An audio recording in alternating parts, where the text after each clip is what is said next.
Hello everyone and welcome to the class. Today we are going to learn your lesson number 5, the 100 dresses, part 1.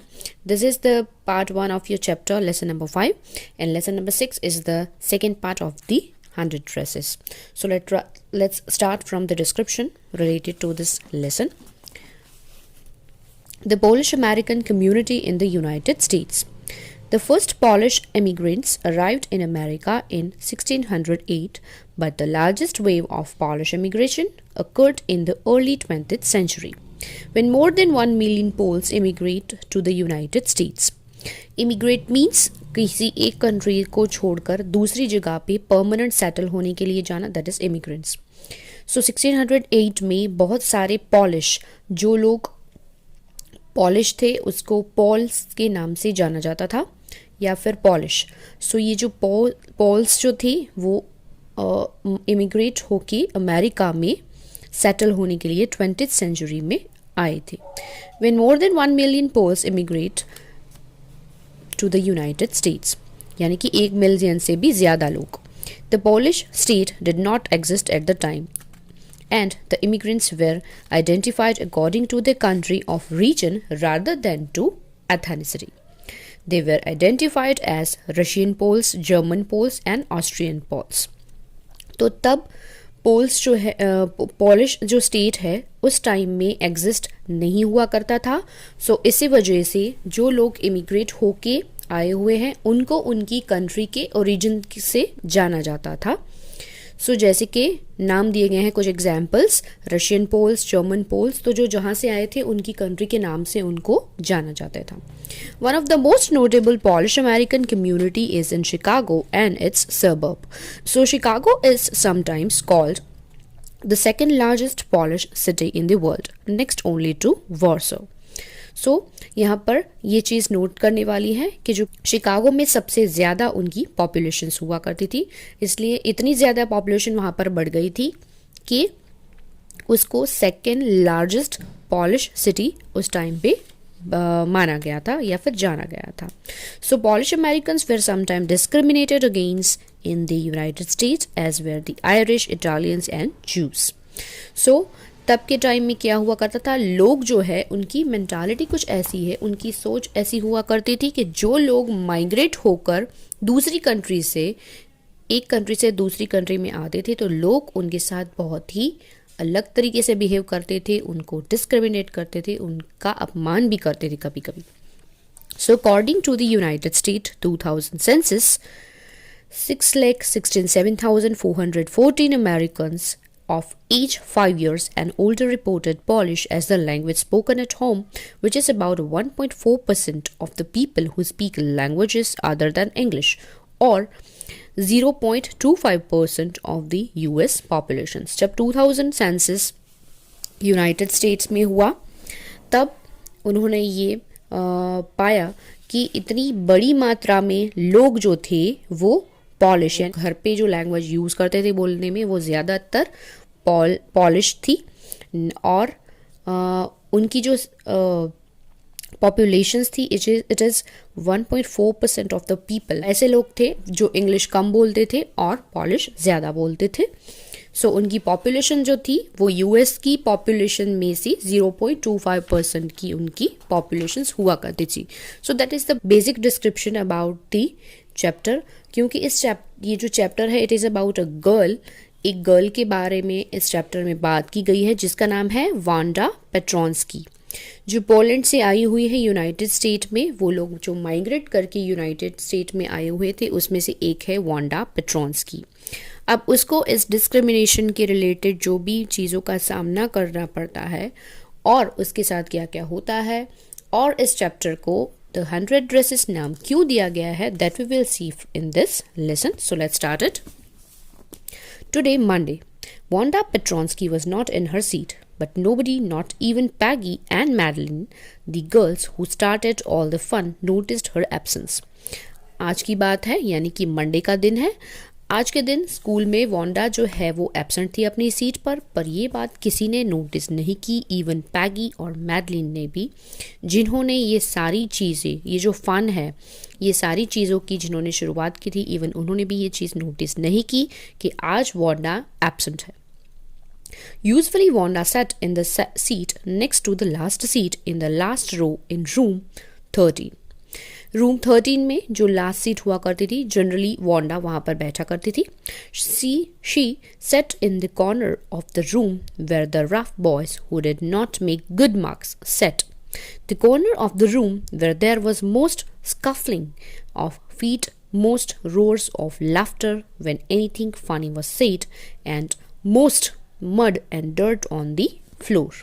अब Wanda कहाँ पर बैठती थी? ऐसी seats पर बैठती थी जहाँ पर ज़्यादातर जो नॉटी बॉयज़ हैं या फिर ऐसे स्टूडेंट्स बैठते थे जिनके मार्क्स कम आते थे, जो पढ़ाई में बहुत ही वीक थे और ना वो ज़्यादा पढ़ाई में ध्यान देते थे, तो वो वहाँ पर बैठा करती थी. और वो ऐसी सीट्स हुआ करती थी जहाँ पर सबसे ज़्यादा डर्ट यानी कि गंदगी फैली हुई होती थी. मड क्लासरूम में कैसे आया? क्योंकि बच्चों की शूज़ में वहाँ पर मड लगी हुई थी, तो वो ज़्यादातर वहाँ पर गंदगी रहती थी उसकी वजह से. एंड मोस्ट स्कफलिंग बताया गया. Scuffling means noisy draggy movement of the feet on the ground. जैसे कि जो फीट होते हैं उसको घिसने की वजह से जो आवाज़ आती है, ऐसी आवाज़ ज़्यादातर बच्चे जब कोई ऐसी क्लास में हरकतें करते थे, फ़न करते थे या किसी का मजाक उड़ाते, ऐसी कोई भी बात होती थी, तो ये जो बच्चे हैं वो पाँव को घिसकर ऐसी अलग अलग तरह की आवाज़ें निकालते थे. Wanda did not sit there because she was rough and noisy. तो वांडा जो थी वो थोड़ी सी अलग सीट में बैठी थी, उन बच्चों के साथ नहीं बैठती थी. क्यों? क्योंकि वो बहुत ही शांत थी. On the contrary, she was very quiet and rarely said anything at all. क्योंकि वो बहुत ही शांत थी और बहुत ही रेयर में ही कुछ बोलती थी. And nobody had ever heard her laugh out loud. Sometimes she twisted her mouth into a crooked sort of smile, but that was all. शायद ही कभी ऐसा हुआ होगा कि क्लास में उसने किसी की आवाज़ सुनी होगी या फिर उसकी हंसने की या चिल्लाने की आवाज़ सुनी होगी, जबकि बस वो कभी कभार अगर कोई उसके सामने देख लेता था तो बस वो एक छोटी सी स्माइल देती थी, बस इतना ही. इससे आगे वो कभी किसी से ज़्यादातर बातें नहीं करती थी और ना ही कभी फन किया करती थी. Nobody knew exactly why Wanda sat in that seat, unless it was because she came all the way from Buggins Heights, and her feet were usually caked with dry mud. But no one really thought much about Wanda Petronsky once she sat in the corner of the room.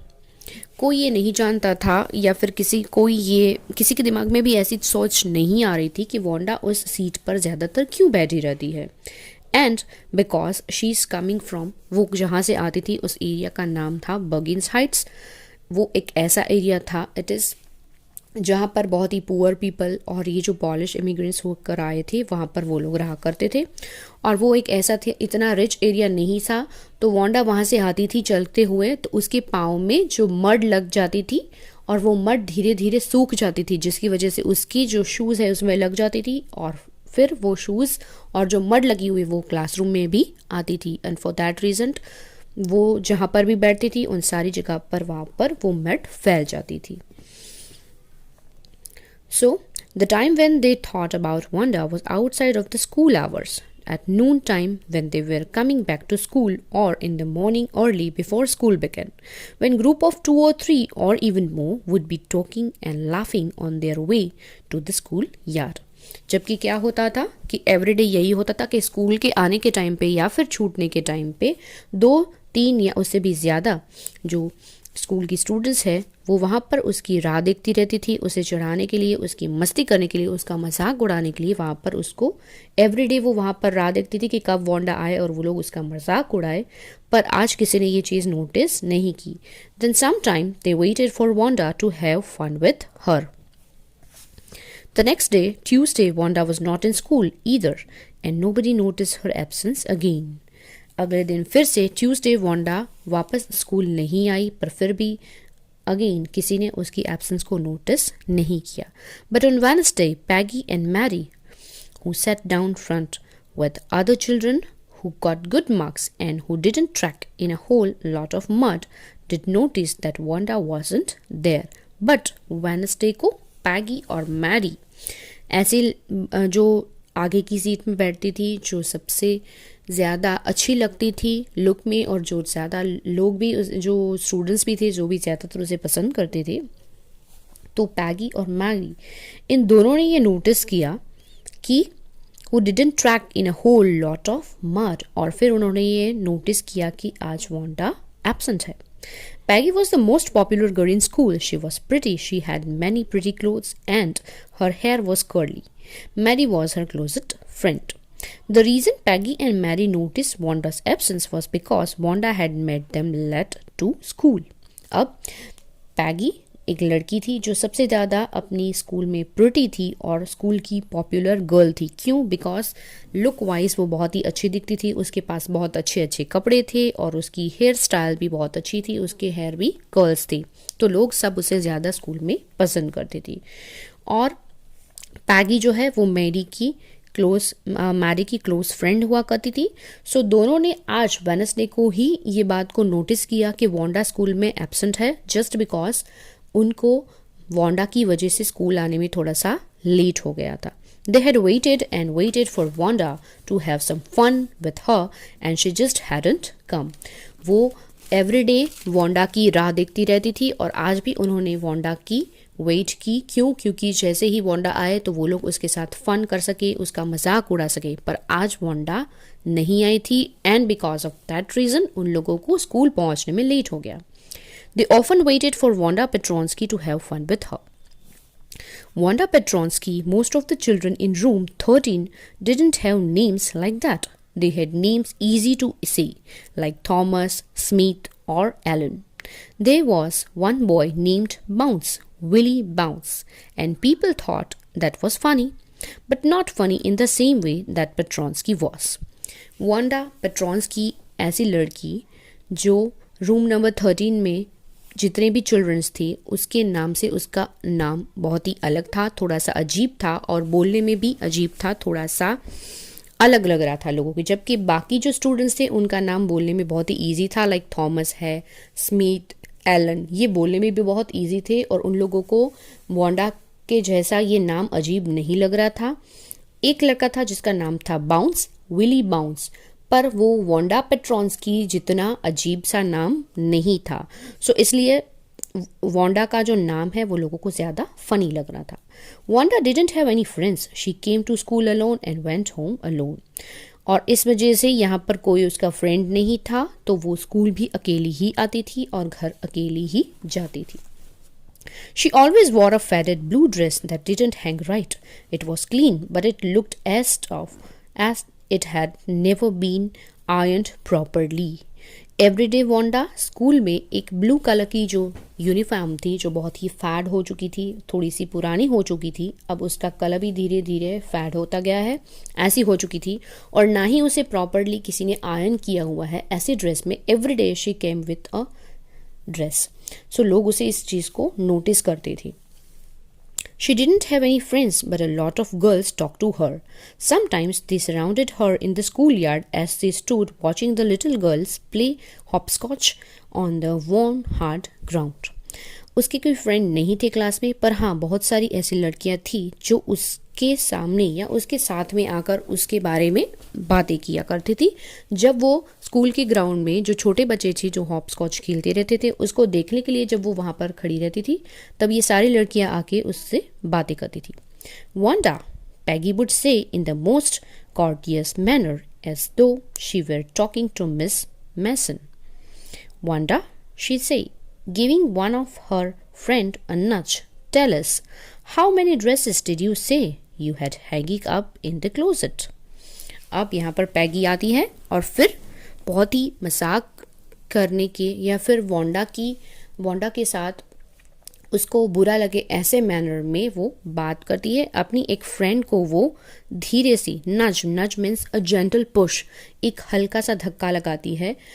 इसका मतलब ये है कि वो Wanda का मजाक उड़ाना चाहती है और इसीलिए वो वांडा को क्वेश्चन करती है कि वांडा, तुम्हारे पास अपनी क्लोजेट में यानी कि अपनी कपबोर्ड में कितने ड्रेसेस हैं, यानी कि ऐसे ड्रेसेस जो हैंग करके मतलब हम कपबोर्ड में रखते हैं, वैसे कितने ड्रेसेस तुम्हारे पास है.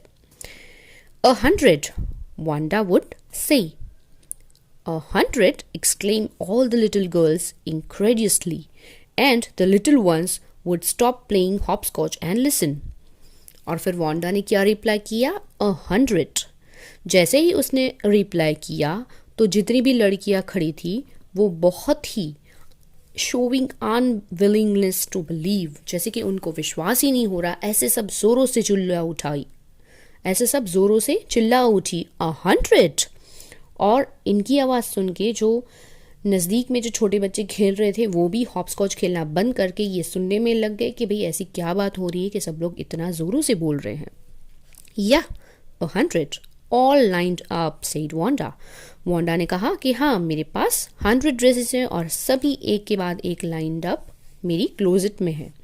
Then her thin lips drew together in the silence. What are they like? All silk, I bet, said Peggy. पैगी ने क्या कहा कि क्या वो सारे के सारे सिल्क के बने हुए हैं? Yes, all silk, all colours, velvet too, velvet too, या velvet too, 100 dresses, Wanda would repeat stolidly, all lined up in my closet.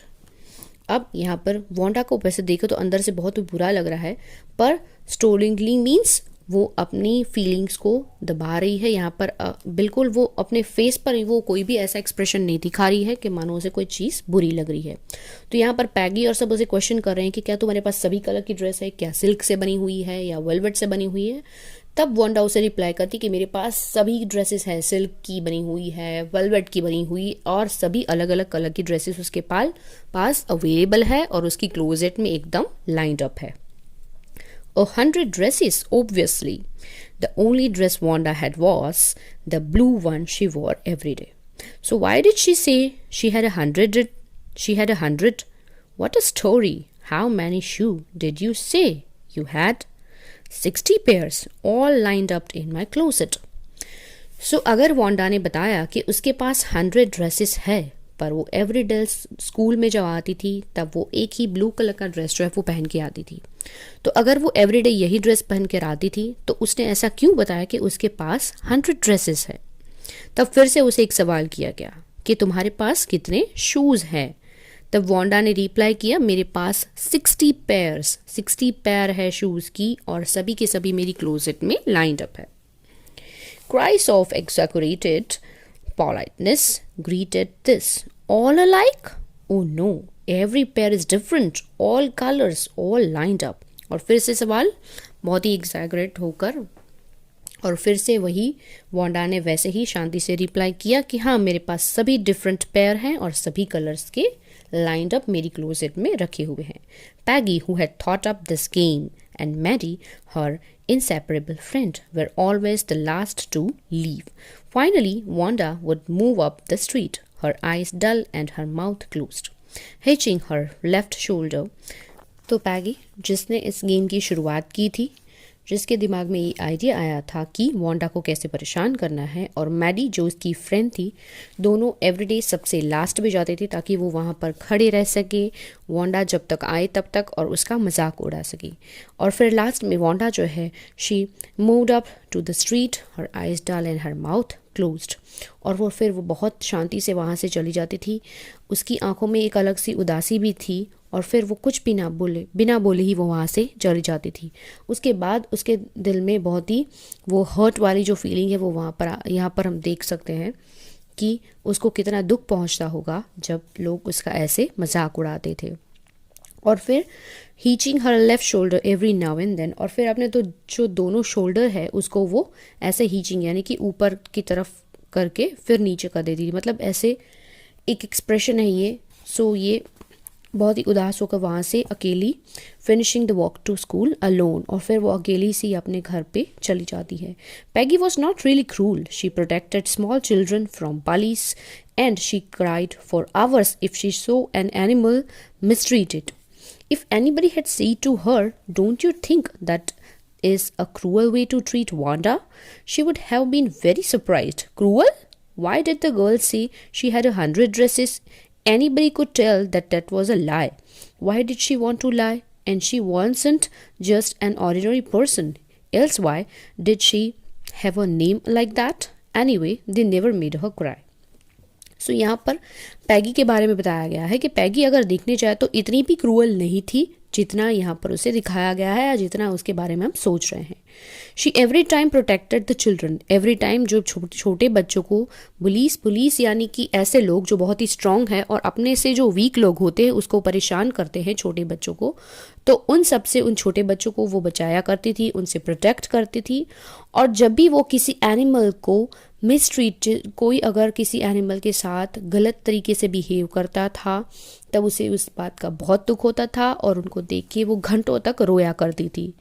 सो देखा जाए तो यहाँ पर वो इतनी भी बुरी नहीं है जितना हम उसे समझ रहे हैं। और उनका मानना ये है कि अगर उसे कोई पूछे कि तुम्हें क्या नहीं लगता कि तुम वांडा को कितनी क्रूअल से, कितनी ख़राब तरीके से उसे ट्रीट कर रही हो या इतना मिसबिहेव उसके साथ कर रही हो, तब उसका कहना ये है कि वो क्रूअल नहीं है। क्यों? क्योंकि वो तो ये कह रही है कि मैं उसके साथ ऐसा बिहेव इसलिए कर रही हूँ क्योंकि वो झूठ बोल रही है कि उसके पास 100 ड्रेसेस है। तो यहाँ पर देखें तो एक तरह से बात सही है कि वांडा जो है उसको झूठ नहीं बोलना चाहिए कि उसके पास 100 ड्रेसेस है, पर यहाँ पर बच्चों की उम्र बहुत छोटी होती है और जब उसको पैगी जो है वो ऐसे सवाल करती है तब अपने आप को या सबके सामने नीचा ना दिखना पड़े, खराब ना लगे किसी के सामने, इसलिए उसको वांडा पैगी को ऐसा आंसर झूठ बोल देती थी आंसर में। सो यहाँ पर पैगी का कहना यह है कि वो झूठ बोल रही है इसलिए वो वांडा को ऐसे ट्रीट कर रही है, बट वो इतनी भी क्रूअल नहीं है। और हाँ, अभी तक उसने जितनी भी बार उसका मजाक उड़ाया, जितनी भी बार बातें की है, एट द हम देखें कि कभी उसने वांडा को रुलाया नहीं है। As for Maddie, this business of asking Wanda every day how many dresses and how many hats and how many this and that she had was bothering her. Mary was poor herself. She usually wore somebody's hand-me-down clothes. Thank goodness she didn't live up on Buggins Heights or have a funny name. अब यहाँ पर Maddie के बारे में भी बताया गया है कि मैडी ये जो एवरीडे जो वांडा के साथ जो बिहेव करते थे वो लोग मिलके, भले ही वो खुद कुछ नहीं करती थी पर उसने पैगी का साथ तो ज़रूर दिया है, वो क्योंकि वो उसकी फ्रेंड थी, वो उसके साथ हमेशा ही रहती थी। एवरीडे वो वांडा को ऐसे क्वेश्चंस करना, तुम्हारे पास कितने ड्रेसेस हैं, तुम्हारे पास कितने हैट्स हैं, how many this and how many that. So ये सारे क्वेश्चंस अब ये रोज़ का काम उसे बहुत ही अजीब लग रहा था, उसे बॉदरिंग कर रहा था। क्यों? क्योंकि वो खुद एक पुअर गर्ल थी, वो भी उतनी ही गरीब थी, भले वांडा जितनी नहीं पर वो गरीब तो थी। एंड एवरीडे वो अलग अलग क्लोथ्स भले ही पहनती थी पर उसके क्लोथ्स भी हैंड मी डाउन क्लोथ्स से, यानी कि अपने रिलेटिव्स या किसी और के दिए हुए पुराने कपड़े, छोटे कपड़े जो हो जाते थे, वो कोई और के कपड़े जो है वो उसकी मदर उसे पहनने को दे देती थी और वो मैडी जो है वो पुराने कपड़े किसी के पहनती थी। और फिर वो गॉड को थैंक बोलती है कि थैंक यू गॉड कि वो बगिंस हाइट जैसे एरिया में नहीं रहती है और ना ही उसका कोई फ़नी सा नेम या सरनेम है जिसकी वजह से उसे कोई चिढ़ाए या उस पर कोई हंसे, like Wanda. So sometimes when Peggy was asking Wanda those questions in that mocking polite voice, Maddie felt embarrassed and studied the marbles in the palm of her hand, rolling them around and saying nothing herself. तो जब जब पैगी जो है वो Wanda से ऐसे बातें करती थी, उससे सवाल करती थी, तब मैगी को कभी कभी अच्छा नहीं लगता था, पर वो उसके बाद वहाँ पर कुछ बोल भी नहीं पाती थी और इसलिए वो क्या करती थी, मार्बल्स को अपने हाथों में रख देती थी और उसको राउंड करती रहती थी, अपने हाथों में उसे रोलिंग करती रहती थी, जबकि वो कुछ बोलती नहीं थी. Not that she felt sorry for Wanda, exactly. She would never have paid any attention to Wanda if Peggy hadn't invented the dresses game. उसे हमेशा से ये लगता था कि अगर पैगी ये सब कुछ नहीं, उसके साथ ये ड्रेसेस वाला जो भी क्वेश्चंस है या फिर रोज़ वांडा को परेशान करना है, अगर पैगी ये सब कुछ नहीं करती तो मैगी को लग रहा था कि वो कभी भी उसकी तरफ उतना अटेंशन नहीं देती वांडा की तरफ, क्योंकि उसमें उनका कुछ भी नहीं है. But suppose Peggy and all the others started in on her next, she wasn't as poor as Wanda perhaps, but she was poor. पर अगर देखने जाए तो वो जो बिहेवियर वांडा के साथ कर रहे थे, क्योंकि वांडा बहुत ही गरीब थी, तो देखा जाए तो यहाँ पर पैगी भी बहुत अमीर नहीं थी. वो भले ही वांडा के जितनी गरीब नहीं थी पर गरीब तो थी. Of course she would have more sense than to say she had 100 dresses. Still she would not like for them to begin on her. She wished Peggy would stop teasing Wanda Petronsky. सो कभी कभार उसे लगता था कि पैगी को ऐसा नहीं करना चाहिए वांडा के साथ, पर वो उसकी अगेंस्ट में कुछ बोल नहीं पाती थी क्योंकि वो उसकी दोस्त थी. Today, even though they had been late to school, Maddie was glad she had not had to make fun of Wanda. She worked her arithmetic problems absent-mindedly. 8 times 8. Let's see. तो आज भी क्या हुआ था, वो दोनों स्कूल आने में लेट हो गई थी, फिर भी शी वॉज ग्लेड. क्यों? क्योंकि आज उन लोगों को वांडा का मजाक उड़ाना नहीं पड़ा, क्योंकि वांडा तो स्कूल ही नहीं आई थी. और फिर वो अपने एरिथमेटिक की जो प्रॉब्लम थी उसे सॉल्व करने में लग जाती है. She wished she had the nerve to write Peggy a note because she knew she never would have the courage to speak right out to Peggy to say, "Hey Peg, let's stop asking Wanda how many dresses she has." अब उसे लग रहा था कि उसे पैगी को एक letter लिखना चाहिए जिसमें उसे लिखना चाहिए कि पैग, अब उसके साथ एवरीडे तुम जो वांडा को जो क्वेश्चंस करती हो कि तुम्हारे पास कितने ड्रेसेस है, ये सब बंद कर दो. क्यों? क्योंकि मैडी के अंदर इतनी करेज नहीं थी, वो बहुत ही अपने आप को वीक महसूस करती थी, उसमें इतनी करेज नहीं थी, उतनी हिम्मत नहीं थी कि वो पैगी के सामने जाके सच बोल सकी. तो उसने सोचा कि क्यों ना लेटर लिख के उसको ये बात बताई जाए. Suddenly she posed and shuddered. She pictured herself in the schoolyard, a new target for Peggy and the girls. Peggy might ask her where she got the dress that she had worn, and Maddie would have to say it was one of Peggy's old ones that Maddie's mother had tried to disguise with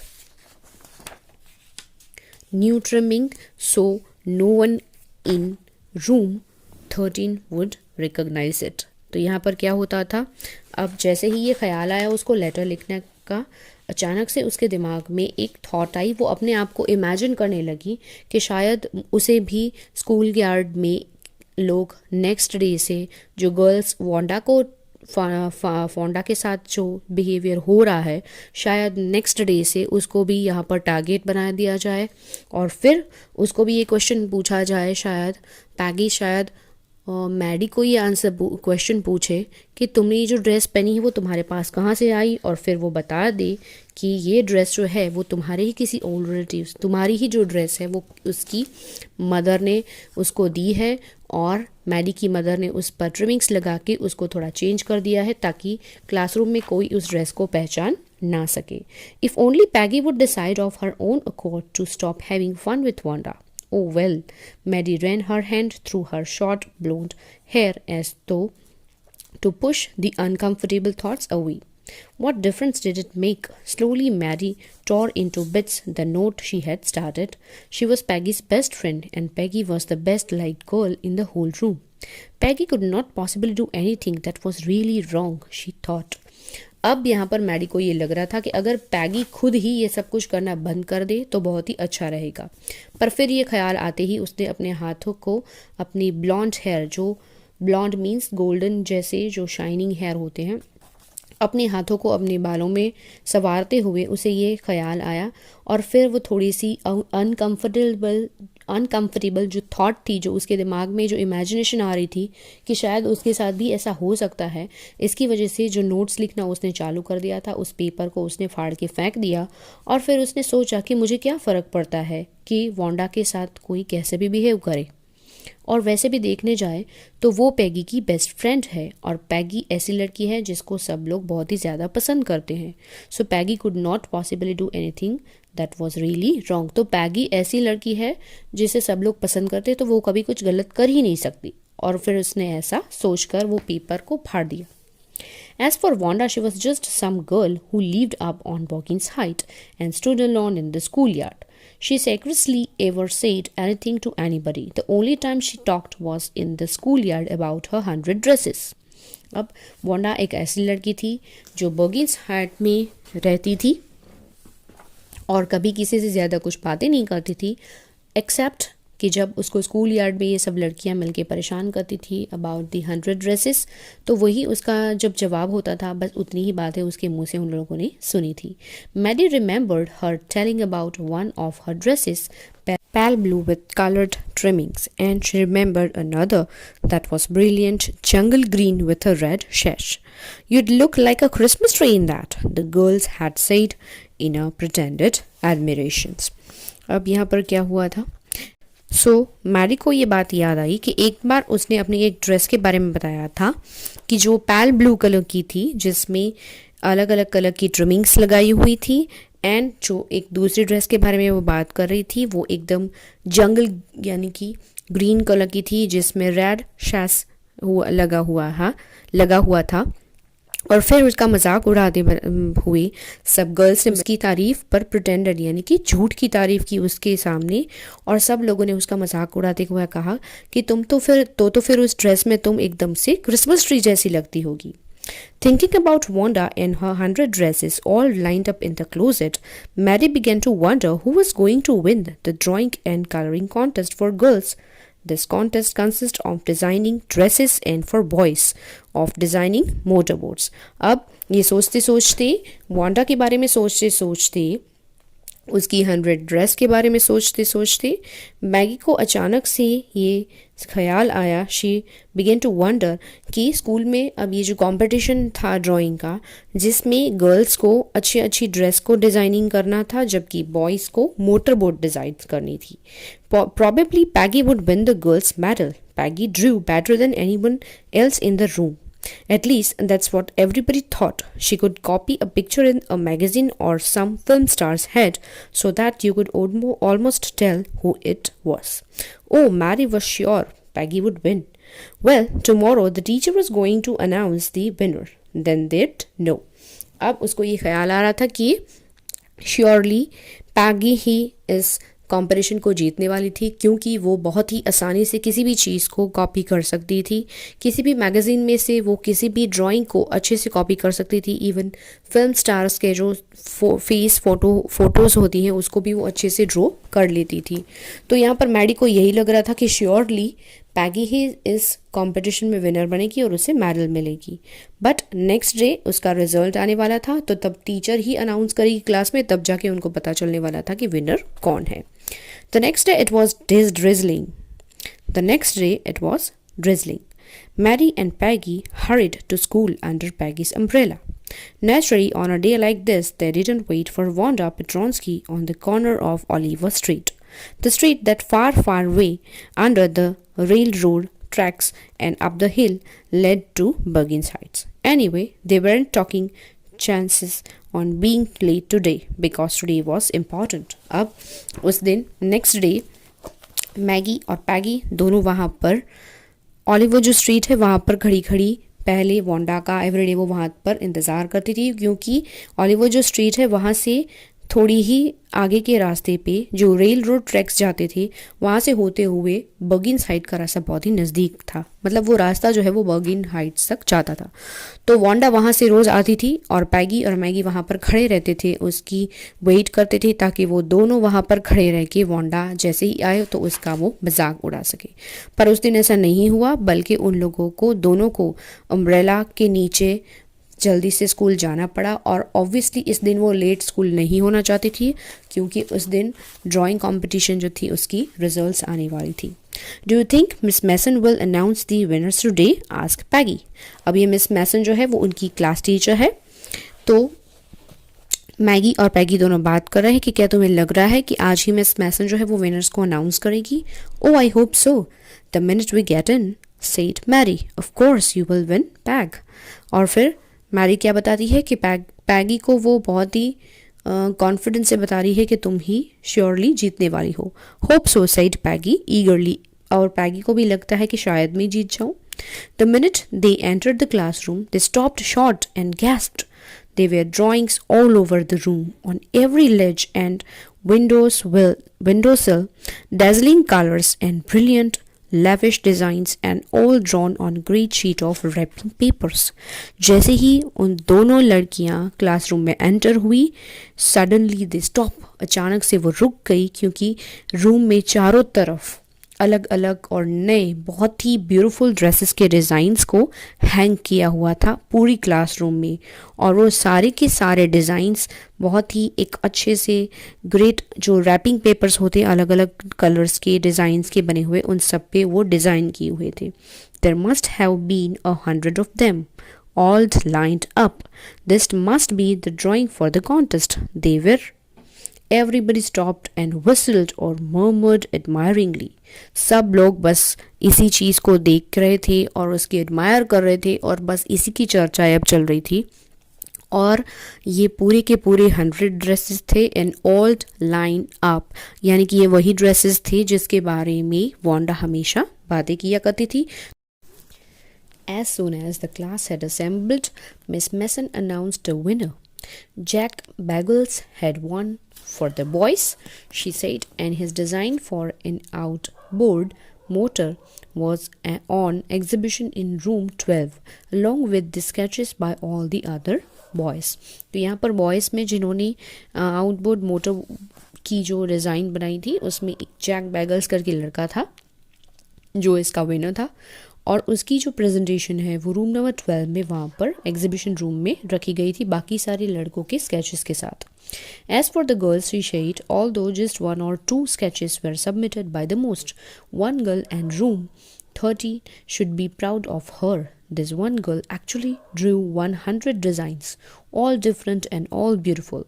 In the opinion of the judges, anyone of the drawing is worthy of winning the prize. I'm very happy to see that Wanda Petronsky is the winner of the girls medal.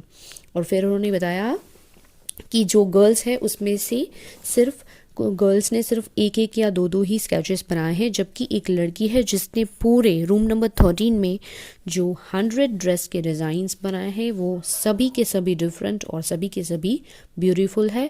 और जितने जो जो भी जजेस थे उन्होंने भी ये नोटिस किया, उनका भी यही ओपिनियन था कि जितने भी ड्राइंग्स थे वो सभी वर्दी विनिंग थे, यानी कि सभी के सभी प्राइज़ देने के लायक थे. और वो मैडम जो थी उनकी जो टीचर थी वो बहुत ही खुश हो गई और उन्होंने ये बताया कि मुझे बहुत खुशी हो रही है, बताते हुए कि ये सारे ड्राइंग्स जो है उसकी विनर यानी कि जो ड्रॉ करने वाली लड़की जिसका नाम है वो वांडा पेट्रोंस्की, वो इसकी गर्ल है जिसको इसके लिए मेडल मिलेगा.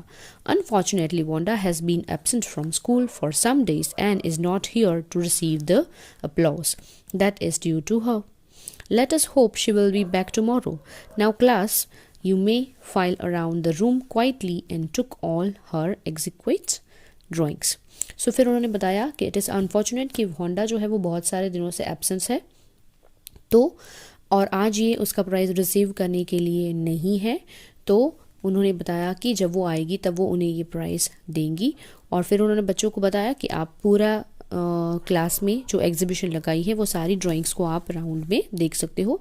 The children burst into applause and even the boy were glad to have a chance to stamp on the floor, put their fingers in their mouths and whistle, though they were not interested in dresses. Even लड़के जो boys थे वो भले ही इस dresses में interested नहीं थे, पर ये ड्रेसेस और ड्राइंग्स इतनी खूबसूरत थी कि वो खुशी के मारे इतने उछल पड़े कि कुछ लोग तो सीटियाँ बजाने लगे, फिंगर्स को मुंह में डाल के विसल लगाने लगे, अपने पाँव को घिसने लगे और फिर ऐसे चिल्लाते हुए बहुत ही खुश होने लगे. Look back, whispered Mary, that's that blue one she told us about, isn't it beautiful. और फिर मैरी ने पैगी को बताया कि देखो ये वही ब्लू कलर का ड्रेस है जिसके बारे में वो हमें एक दिन बता रही थी. इजंट इट ब्यूटीफुल, ये तो कितना खूबसूरत है. Yes said Peggy, and here's that green one boy and I thought I could draw. और फिर पैगी ने भी बताया कि ये भी एक वही ग्रीन ड्रेस है जिसके बारे में वो बात कर रही थी. वो दोनों भी इस ड्राइंग को देखकर बहुत ही खुश हो गई क्योंकि वो सच में ही काबिल तारीफ थे और उतने ही ब्यूटीफुल थे जितने वो वांडा उसके बारे में जितना बताया करती थी वो उतने ही ब्यूटीफुल थे और सारे के सारे बहुत ही अच्छे ड्राइंग थी. तो यहाँ पर हमारा जो फर्स्ट पार्ट है 100 ड्रेसेस का यहाँ पर एंड हो रहा है उसका. Here we are complete our first part of 100 dresses. I hope you understand it very well. Thank you.